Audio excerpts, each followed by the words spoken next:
اور یہ لوگ جب مومنوں سے ملتے ہیں تو کہتے ہیں ہم ایمان لے آئے ہیں،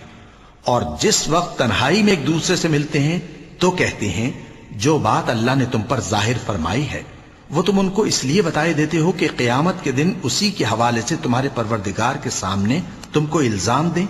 کیا تم سمجھتے نہیں؟ کیا یہ لوگ یہ نہیں جانتے کہ جو کچھ یہ چھپاتے اور جو کچھ ظاہر کرتے ہیں اللہ کو سب معلوم ہے؟ اور بعض ان میں ان پڑھ ہیں کہ اپنی آرزوؤں کے سوا اللہ کی کتاب سے واقف ہی نہیں، اور وہ صرف اٹکل سے کام لیتے ہیں۔ سو ان لوگوں پر افسوس ہے جو اپنے ہاتھ سے کتاب لکھتے ہیں اور کہتے یہ ہیں کہ یہ اللہ کے پاس سے آئی ہے تاکہ اس کے عوض تھوڑی سی قیمت یعنی دنیاوی منفعت حاصل کریں۔ سو ان پر افسوس ہے اس لیے کہ بے اصل باتیں اپنے ہاتھ سے لکھتے ہیں، اور پھر ان پر افسوس ہے اس لیے کہ ایسے کام کرتے ہیں، اور کہتے ہیں کہ دوزخ کی آگ ہمیں